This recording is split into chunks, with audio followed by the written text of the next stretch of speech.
19 Minutes by Jodi Picoult. Part 1. It starts with a quote. If we don't change the direction we are headed, we will end up where we are going. Chinese proverb. And then the next page, it's like the font looks like it's supposed to be handwritten, I guess. By the time you read this, I hope to be dead. You can't undo something that's happened. You can't take back a word that's already been said out loud. You'll think about me and wish that you had been able to talk me out of this. You'll try to figure out what would have been the one right thing to say, to do. I guess I should tell you, don't blame yourself. This isn't your fault. But that would be a lie. We both know that I didn't get here by myself. You'll cry at my funeral. You'll say it didn't have to be this way. You'll act like everyone expects you to, but will you miss me? More importantly, will I miss you? Does either one of us really want to hear the answer to that question? Next page, March 6, 2007. In 19 minutes, you can mow the front lawn, color your hair, watch a third of a hockey game. In 19 minutes, you can bake scones or get a tooth filled by a dentist. You can fold laundry for a family of 5. 19 minutes is how long it took the Tennessee Titans to sell out of tickets to the playoffs. It's the length of a sitcom, minus the commercials. It's the driving distance from the Vermont border to the town of Sterling, New Hampshire. In 19 minutes, you can order a pizza and get it delivered. You can read a story to a child or have your oil changed. You can walk a mile, you can sew a hem. In 19 minutes, you can stop the world or you can just jump off it. In 19 minutes, you can get revenge. As usual, Alex Cormier was running late. It took 32 minutes to drive from her house in Sterling to the Superior Court in Grafton County, New Hampshire, and that was only if she speeded through Orford. She hurried downstairs in her stockings, carrying her heels and the files she brought home with her over the weekend. She twisted her thick copper hair into a knot and anchored it at the base of her neck with bobby pins, transforming herself into the person she needed to be before she left her house. Alex had been a Superior Court judge now for 34 days. She'd believed that, having proved her mettle as a district court judge for the past 5 years, this time around the appointment might be easier. But at 40, she was still the youngest judge in the state. She still had to fight to establish herself as a fair justice. Her history as a public defender preceded her into the courtroom, and prosecutors assumed she'd side with the defense. When Alex had submitted her name years ago for the bench, it had been with the sincere desire to make sure people in this legal system were innocent until proven guilty. She just never anticipated that as a judge she might not be given the same benefit of the doubt. The smell of freshly brewed coffee drew Alex into the kitchen.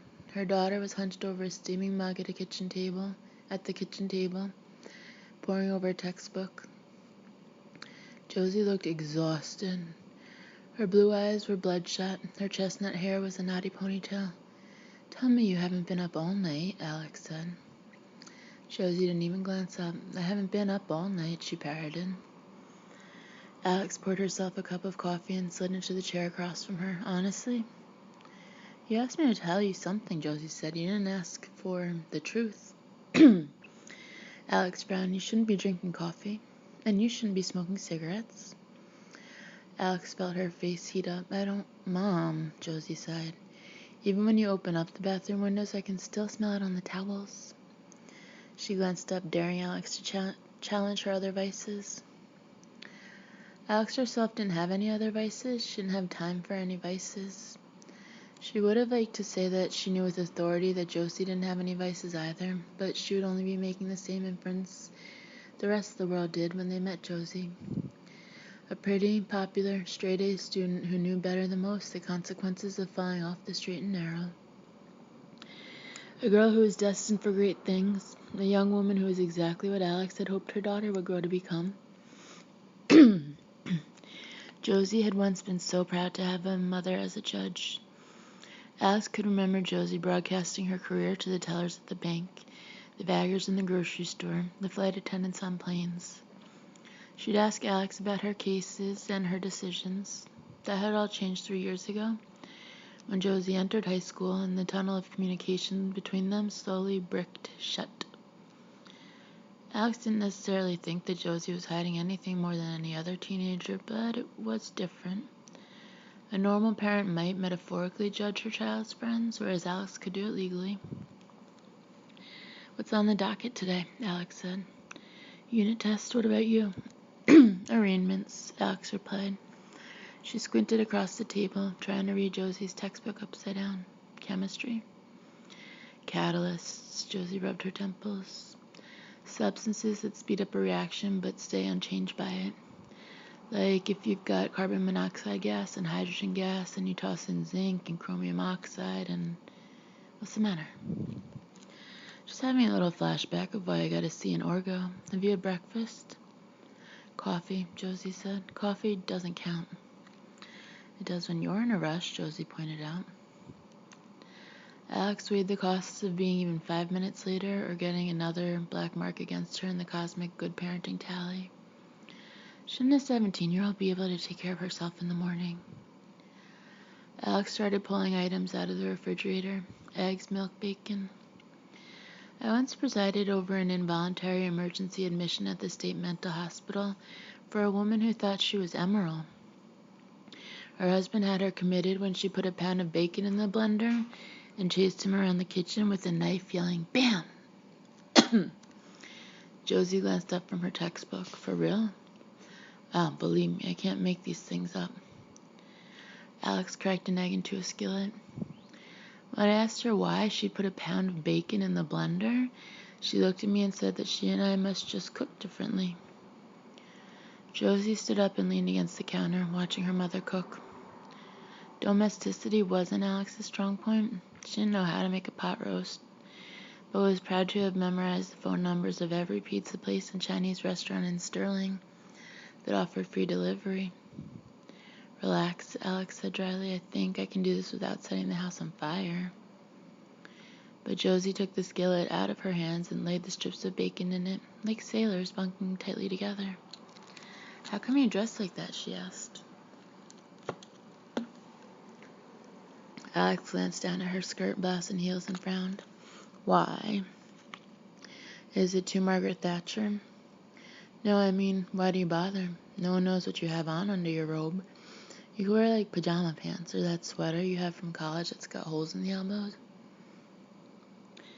"Whether or not people see it, I'm still expected to dress, well, judiciously." A cloud passed over Josie's face and she busied herself over the stove, as if Alex had somehow given the wrong answer. Alex stared at her daughter, the bitten half-moon fingernails, the freckle behind the ear, the zigzag part in her hair, and saw instead the toddler who'd wait at the babysitter's window at sundown because she knew that was when Alex came to get her. "I've never worn pajamas to work," Alex admitted, "but I do sometimes close the door to chambers and take a nap on the floor." A slow, surprised smile played over Josie's face. She held her mother's admission as if it were a butterfly lighting on her hand by accident, an event so startling you could not call attention to it without risking its loss. But there were miles to drive and defendants to arraign and chemical equations to interpret, and by the time Josie had set the bacon to drain on a pad of paper toweling, the moment had winged away. "I still don't get why I have to eat breakfast if you don't," Josie muttered. "'Cause you have to be a certain age to earn the right to ruin your own life." Alex pointed at the scrambled eggs Josie was mixing in the skillet. "Promise me I'll finish that?" Josie met her gaze. "Promise. Then I'm headed out." Alex grabbed her travel mug of coffee. By the time she backed her car out of the garage, her head was already focused on the decision she had to write that afternoon. The number of arraignments the clerk would have stuffed onto her docket. The motions that would have fallen like shadows across her desk between Friday afternoon and this morning. She was caught up in a world far away from home, where at that very moment, her daughter scraped the scrambled eggs from the skillet into the trash can without ever taking a single bite. Sometimes Josie thought of her life as a room with no doors and no windows. It was a sumptuous room, sure, a room half the kids in Sterling High would have given their right arm to enter.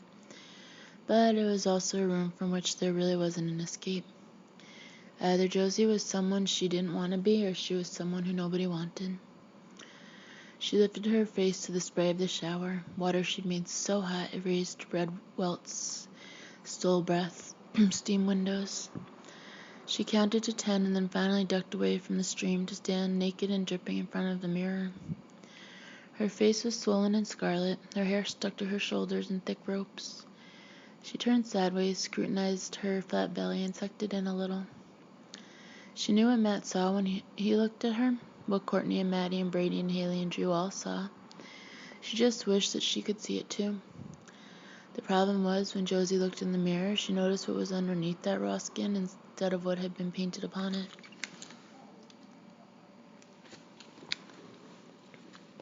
She understood how she was supposed to look and supposed to act.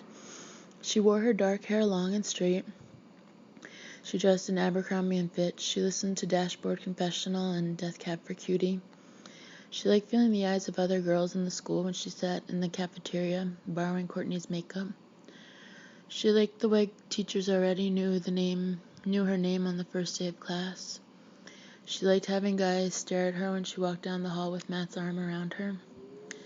But there was a part of her that wondered what would happen if she let them all in on the secret. That some mornings it was hard to get out of bed and put on someone else's smile. That she was standing on air, a fake who laughed at all the right jokes and whispered all the right gossip and attracted the right guy. A fake who had nearly forgotten what it felt like to be real. And who, when you got right down to it, didn't want to remember because it hurt even more than this. There wasn't anyone to talk to. If you even doubted your right to be one of the privileged popular set, then you didn't belong there. And Matt, well, he'd fallen for Josie on the surface like everyone else. In fairy tales, when the mask came off, the handsome prince still loved the girl, no matter what. And that alone would turn her into a princess. But high school didn't work that way. What made her a princess was hooking up with Matt. In some weird circular logic, what made Matt hook up with her was the very fact that she was one of Sterling High's princesses.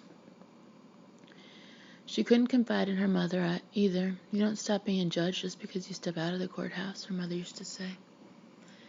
It was why Alex Cormier never drank more than one glass of wine in public. It was why she never yelled or cried.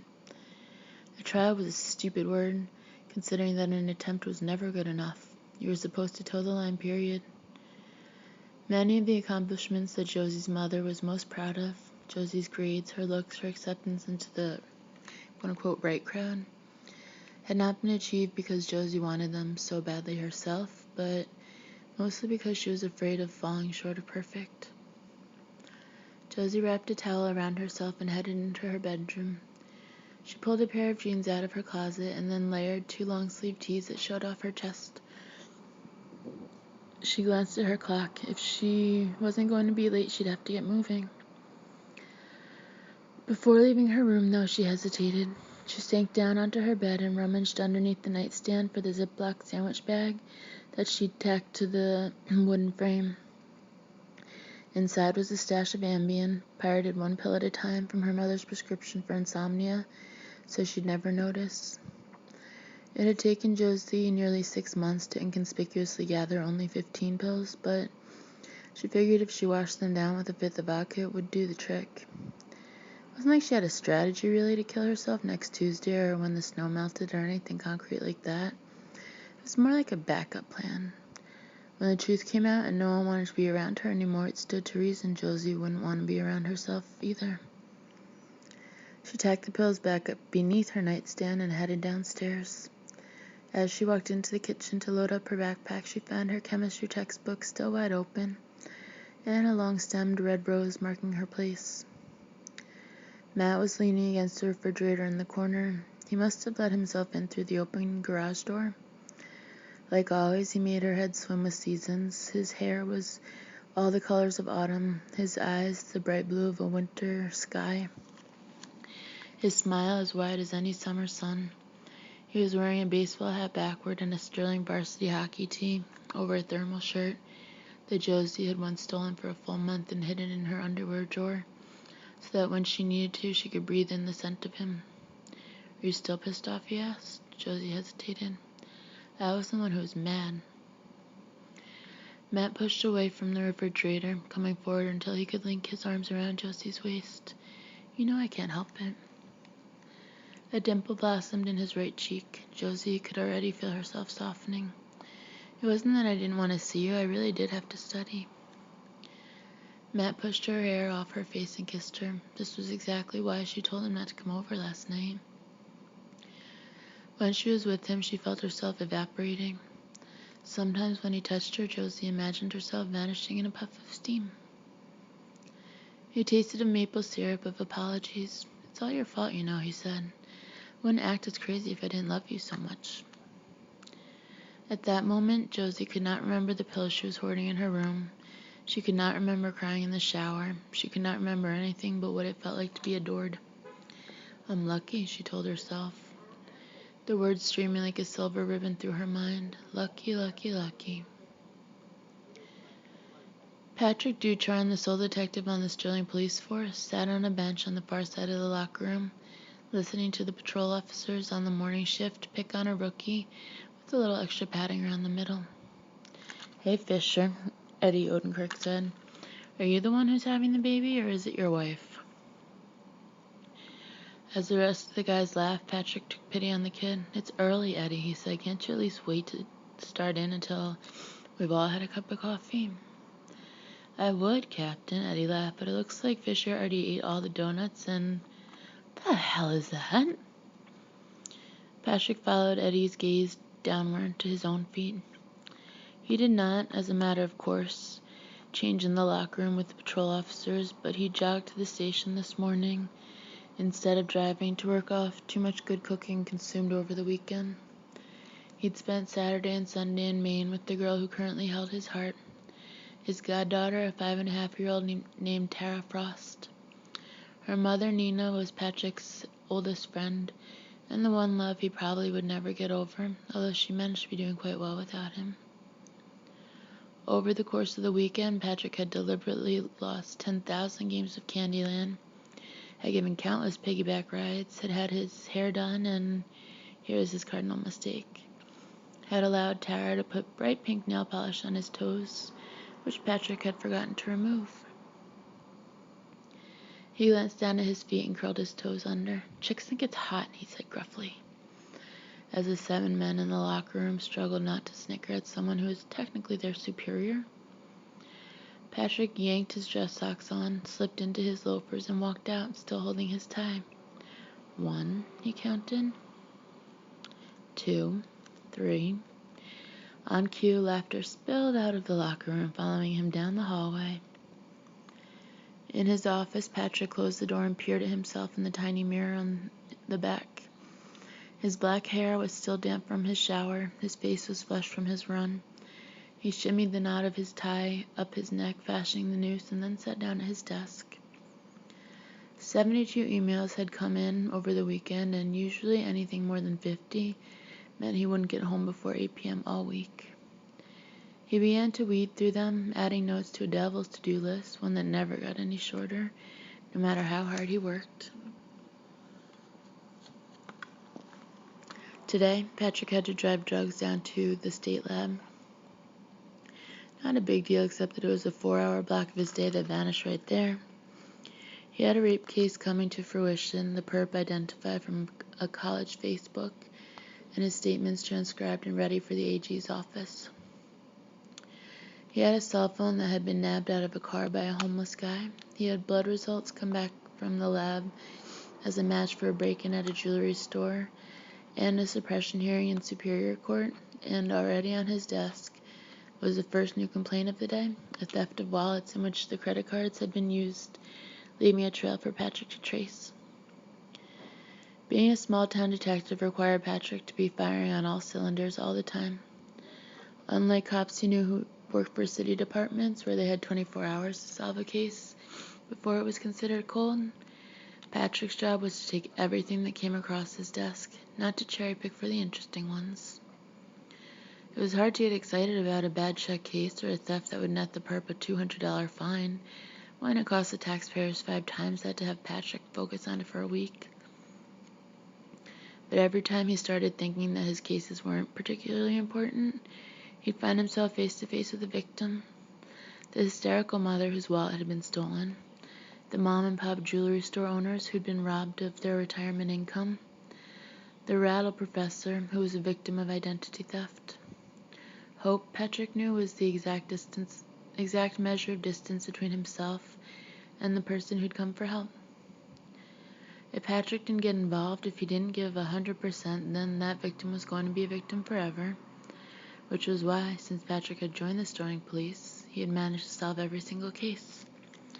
And yet, when Patrick was lying in his bed, alone and letting his mind sew a seam across the hem of his life, he did not remember the proven successes, only the potential failures. When he walked around the perimeter of a vandalized barn, or found the stolen car stripped down and dumped in the woods, or handed the tissue to the sobbing girl who'd been date raped, Patrick couldn't help but feel that he was too late. He was a detective, but he didn't detect anything. It fell into his lap, already broken every time. It was the first warm day of March, the one where you started to believe that the snow would melt sooner rather than later, and that June was truly just around the corner.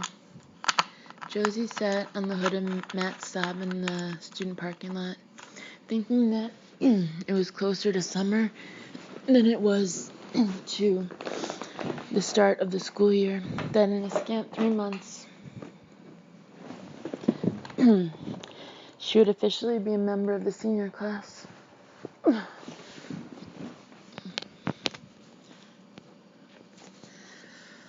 Beside her, Matt leaned against the windshield, his face tipped up to the sun. "Let's ditch school," he said. "It's too nice out to be stuck inside all day. If you ditch, you'll get benched." The state championship tournament in hockey began this afternoon, and Matt played right wing. Sterling had won last year, and they had every expectation of doing it again. "You're coming to the game," Matt said, and it wasn't a question but a statement. "Are you going to score?" Matt smiled wickedly and tugged her on top of him. "Don't I always?" he said, but he wasn't talking about hockey anymore, and she felt a blush rise over the collar of her scarf. Suddenly, Josie felt a rain of hail on her back. They both sat up to find Brady Price, a football player, walking by hand in hand with Haley Weaver, the homecoming queen. Haley tossed a second shower of pennies, Sterling High's way of wishing an athlete good luck. "Kick ass today, Royston," Brady called. Their math teacher was crossing the parking lot too, with a worn black leather briefcase and a thermos of coffee. "Hey, Mr. McCabe," Matt called out. "How'd I do on last Friday's test?" "Luckily, you've got other talents to fall back on, Mr. Royston," the teacher said, as he reached into his pocket. He winked at Josie as he pitched the coins, pennies that fell from the sky onto her shoulders like confetti, like stars coming loose. "It figures," Alex thought as she stuffed the contents of her purse back inside. She had switched handbags and left her passkey at home, which allowed her into the employee entrance at the rear of the Superior Court. Although she'd pushed the buzzer 1,000,000 times, no one seemed to be around to let her in. "Damn," she muttered under her breath, hiking around the slush puddles so that her alligator heels wouldn't get ruined. One of the perks of parking in the back was not having to do this. She could cut through the clerk's office to her chambers, and if the planets were aligned, maybe even onto the bench without causing a delay in the docket. Although the public entrance of the court had a line 20 people long, the court officers recognized Alex because, unlike the district court circuit where you bounce from courthouse to courthouse, she would be ensconced here for 6 months. The officers waved her to the front of the line, but since she was carrying keys and a stainless steel travel thermos and God only knew what else in her purse, she set off the metal detectors. The alarm was a spotlight. Every eye in the lobby turned to see who'd gotten caught. Ducking her head, Alex hurried across the polished tile floor and nearly lost her footing. As she pitched forward, a squat man reached forward to steady her.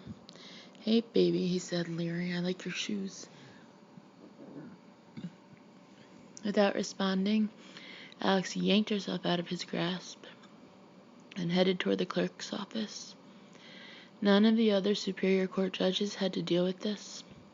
Judge Wagner was a nice guy, but with a face that looked like a pumpkin left to rot after Halloween. Judge Gerhardt, a fellow female, had blouses that were older than Alex. When Alex had first come to the bench, she thought that being a relatively young, moderately attractive woman was a good thing, a vote against typecasting, but on mornings like this, she wasn't so sure. She dumped her purse in chambers, shrugging into her robe, and took 5 minutes to drink her coffee and review the docket. Each case got its own file, but cases for repeat offenders were rubber-banded together, and sometimes judges wrote post-it notes to each other inside about the case. Alex opened one and saw a picture of a stick figure man with bars in front of his face, a signal from Judge Gerhardt that this was the offender's last chance and that next time he should go to jail. She rang the buzzer to signify to the court officer that she was ready to start and waited to hear her cue. All rise, the Honorable Alexandra Cormier presiding. Walking into a courtroom to Alex always felt as if she were stepping onto a stage for the first time in a Broadway opening. You knew there would be people there, you knew their gazes would all be focused on you, but that didn't prevent you from having a moment when you could not breathe, could not believe you were the one they had come to see. Alex moved briskly behind the bench and sat down. There were 70 arraignments scheduled for that morning, and the courtroom was packed. The first defendant was called, and he shuffled past the bar with his eyes averted. "Mr. O'Reilly," Alex said, and as the man met her gaze, she recognized him as the guy from the lobby. He was clearly uncomfortable now that he realized whom he'd been flirting with. "You're the gentleman who assisted me earlier, aren't you?" He swallowed. "Yes, Your Honor." "If you'd known I was the judge, Mr. O'Reilly, would you have said, 'Hey, baby, I like your shoes'?" The defendant glanced down, weighing impropriety against honesty. "I guess so, Your Honor," he said after a moment. "Those are great shoes." The entire courtroom went still, anticipating her reaction. Alex smiled broadly. "Mr. O'Reilly," she said, "I couldn't agree more." Lacey Houghton leaned over the bed railing and put her face right in front of her sobbing patients. "You can do this," she said firmly. "You can do this, and you will." After 16 hours of labor, they were all exhausted. Lacey, the patient, and the father-to-be, who was facing 0 hour with the dawning realization that he was superfluous, that right now his wife wanted her midwife much more than she wanted him. "I want you to get behind Janine," Lacey told him, and brace her back. "Janine, I want you to look at me and give me another good push." The woman gritted her teeth and bore down, losing all sense of herself in the effort to create someone else. Lacey reached down to feel the baby's head, to guide it past the seal of skin, and quickly looped the cord over its head without ever losing eye contact with her patient. "For the next 20 seconds, your baby is going to be the newest person on this planet," Lacey said. "Would you like to meet her?" The answer was a pressured push. A crest of intention, a roar of purpose, a sluice of slick purpled body that Lacey quickly lifted into the mother's arms, so that when the infant cried for the first time in this life, she would already be in a position to be comforted. Her patient started weeping again. Tears had a whole different melody, didn't they, without the pain threaded through them? The new parents bent over their baby, a close circle. Lacey stepped back and watched. There was plenty of work left for a midwife to do, even after the moment of birth. But for right now, she wanted to make eye contact with this little being. Where parents would notice a chin that looked like Aunt Marge's or a nose that resembled Grandpa's, Lacey would see instead a gaze wide with wisdom and peace. 8 pounds of unadulterated possibility. Newborns reminded her of tiny Buddhas, faces full of divinity. It didn't last long, though. When Lacey saw these same infants a week later at the regular checkups, they had turned into ordinary, albeit tiny people. That holiness somehow disappeared, and Lacey was always left wondering, where in this world am I go?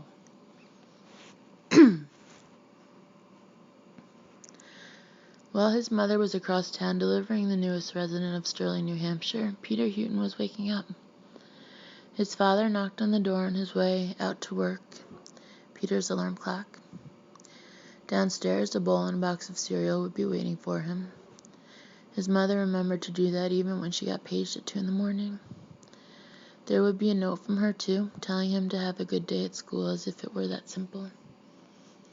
Peter threw back his covers. He moved to his desk, still wearing his pajama bottoms, sat down and logged onto the internet.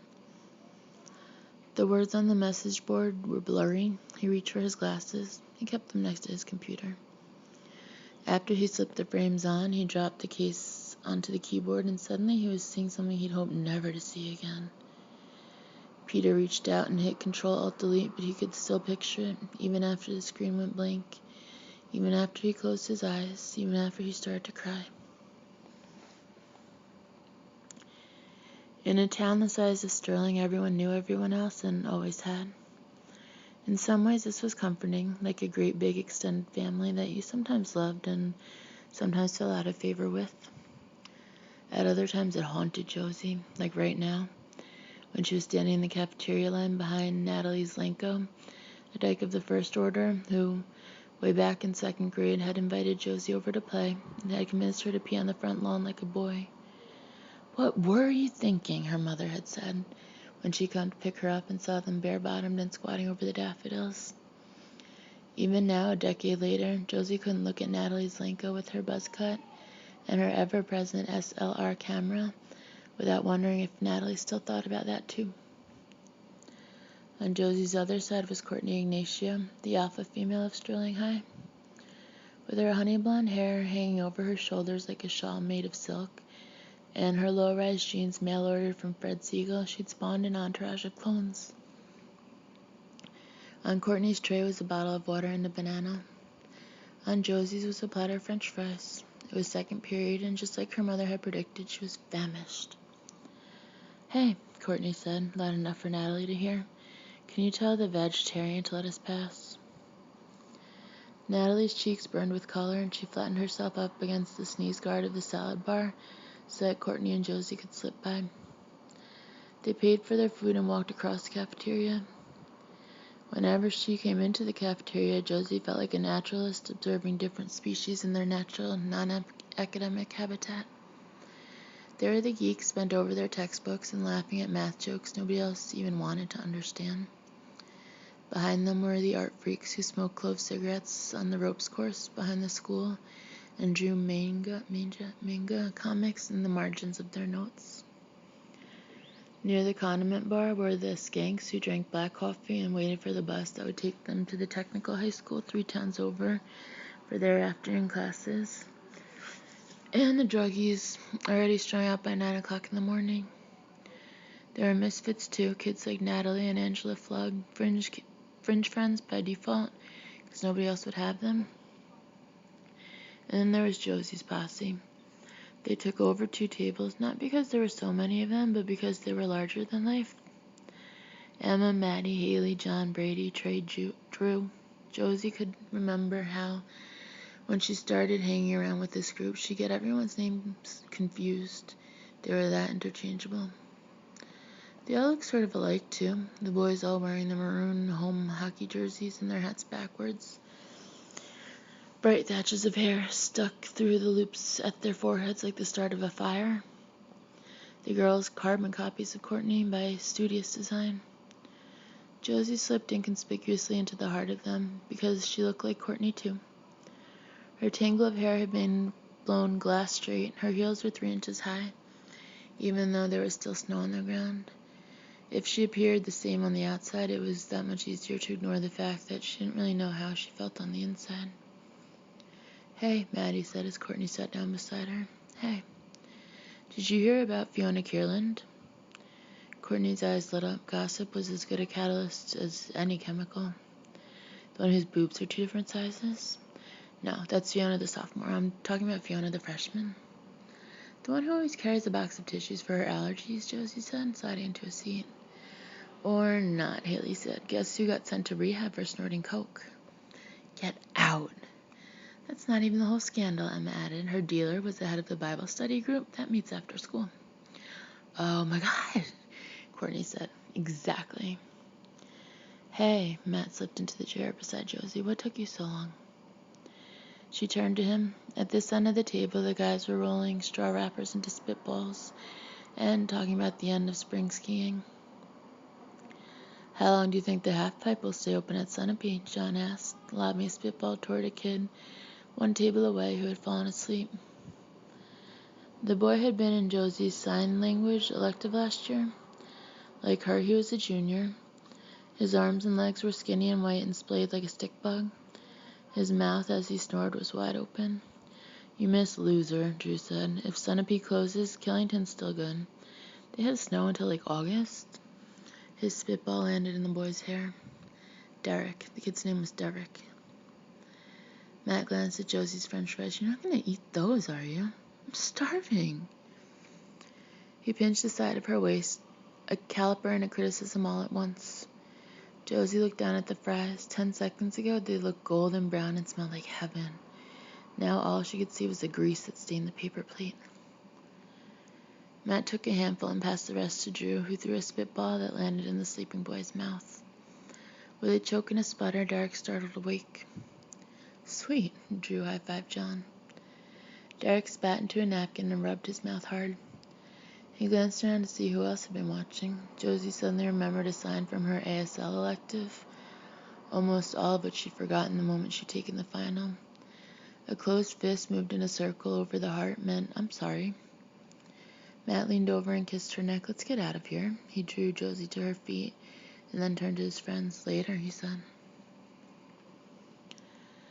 The gymnasium at Sterling High School was on the second floor, above what would have been a swimming pool if the bond issue had passed when the school was in its planning stages, and what instead became 3 classrooms that continually resounded with the pounding of sneakered feet and bouncing basketballs. Michael Beach and his best friend, Justin Friedman, 2 freshmen, sat on the sidelines of the basketball court while their phys ed teacher went over the mechanics of dribbling for the 100th time. It was a wasted exercise. Kids in this class were either like Noah James, already an expert, or like Michael and Justin, who were fluent in Elvish but defined home run as what you did after school in order to avoid getting hung up on coat hooks by your underwear. They sat cross-legged and knob-kneed, listening to the rodent squeak of Coach Spears' white sneakers as he hustled from one end of the court to the other. $10 because I get picked last for a team, Justin murmured. I wish we could get out of class, Michael commiserated. Maybe there'll be a fire drill. Justin grinned. An earthquake, a monsoon, locusts, a terrorist attack. 2 sneakers stopped in front of them. Coach Spears glared down, his arms folded.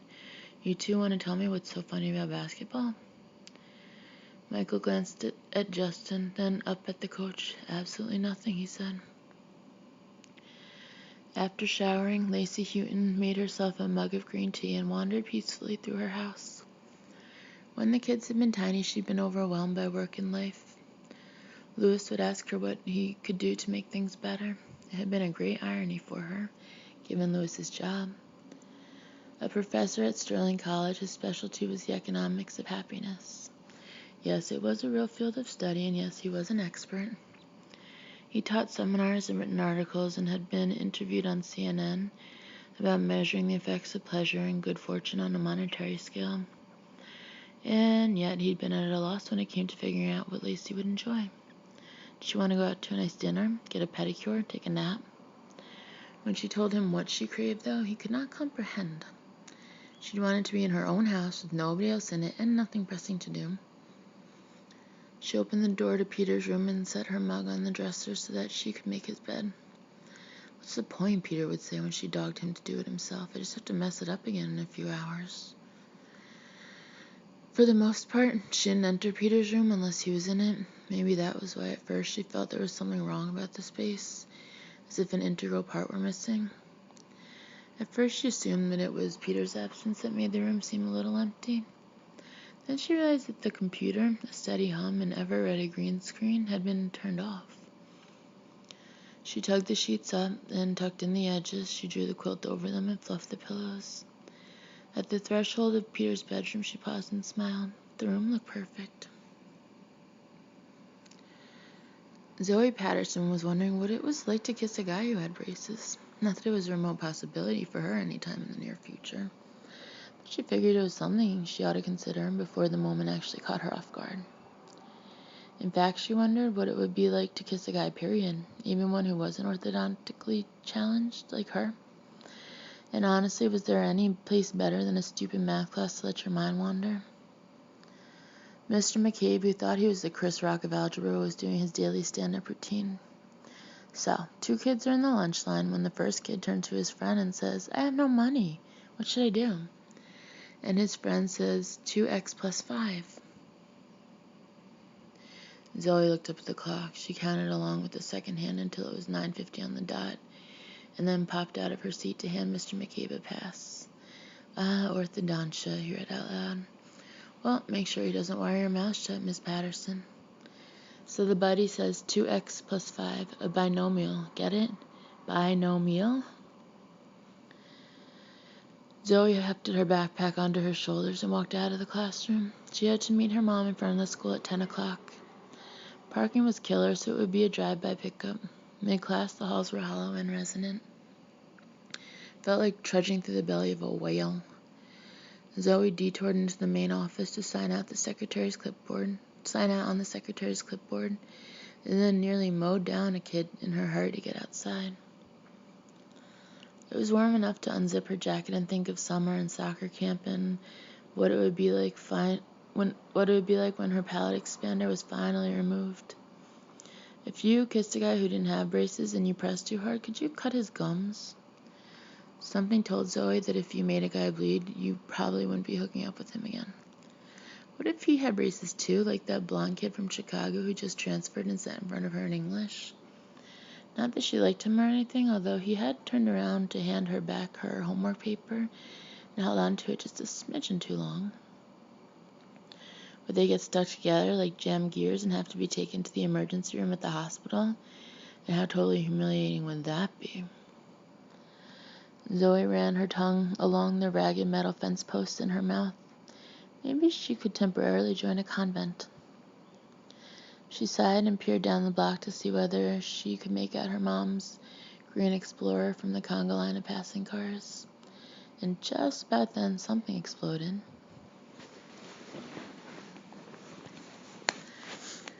Patrick sat at a red light in his unmarked police car, waiting to turn onto the highway. Beside him on the passenger seat was a paper bag with a vial of cocaine inside it. The dealer they'd busted at the high school had admitted it was cocaine, and yet Patrick had to waste half his day taking it to the state lab so that someone in a white coat could tell him what he already knew. He fiddled with the volume button of the dispatch radio just in time to hear the fire department being sent to the high school for an explosion. Probably the boiler. The school was old enough for its internal structure to be falling apart.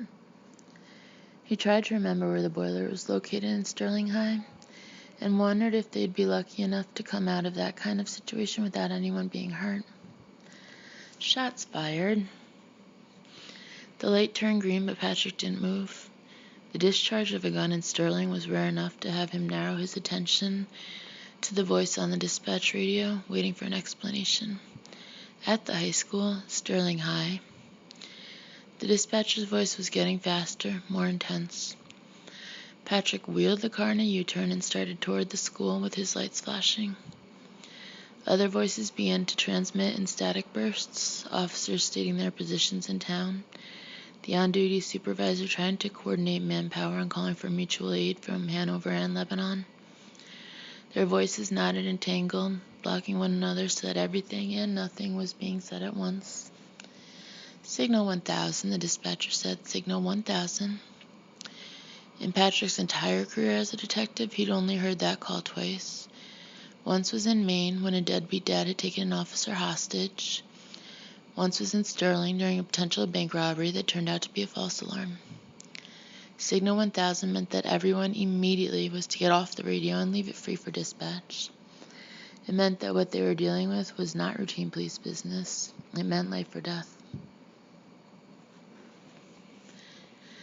Chaos was a constellation of students running out of the school and trampling the injured. A boy holding a handmade sign in an upstairs window that read, "Help us." 2 girls hugging each other and sobbing. Chaos was blood melting pink on the snow. It was the drip of parents that turned into a stream, and then a raging river screaming out the names of their missing children. Chaos was a TV camera in your face, not enough ambulances, not enough officers, and no plan for how to react when the world as you knew it went to pieces. Patrick pulled halfway onto the sidewalk and grabbed his bulletproof vest from the back of the car. Already adrenaline pulsed through him, making the edges of his vision swim and his senses more acute. He found Chief O'Rourke standing with the megaphone in the middle of the melee. "We don't know what we're dealing with yet," the chief said. "SOU's on its way." Patrick didn't give a damn about the Special Operations Unit. By the time the SWAT team got here, 100 more shots might be fired. A kid might be killed. He drew his gun. "I'm going in." "The hell you are? That's not protocol." "There's no fucking protocol for this," Patrick snapped. "You can fire me later." As he raced up the steps to the school, he was vaguely aware of 2 other patrol officers bucking the chief's commands and joining him in the fray. Patrick directed them each down a different hallway, and then he himself pushed through the double doors, past students who were shoving each other in an effort to get outside. Fire alarms blared so loudly that Patrick had to strain to hear the gunshots. He grabbed the coat of a boy streaking past him. "Who is it?" he yelled. "Who's shooting?" The kid shook his head, speechless, and wrenched away. Patrick watched him run crazily down the hallway, open the door, burst into a rectangle of sunlight. Students funneled around him as if he were a stone in a river. Smoke billowed and burned his eyes. Patrick heard another staccato of gunshots and had to restrain himself from running toward them blindly. "How many of them?" he cried as a girl ran by. I don't know." The boy beside her turned around and looked at Patrick, torn between offering knowledge and getting the hell out of there. "It's a kid. He's shooting everyone." That was enough. Patrick pushed against the tide. A salmon swimming upstream. Homework papers were scattered on the floor. Shell casings rolled beneath the heels of his shoes. Ceiling tiles had been shot off, and a fine gray dust coated the broken bodies that lay twisted on the floor. Patrick ignored all of this, going against most of his training, running past doors that might hide a perp, disregarding rooms that should have been searched, instead driving forward with his weapon drawn, his heart beating through every inch of his skin. Later, he would remember other sights that he didn't have time to register right away.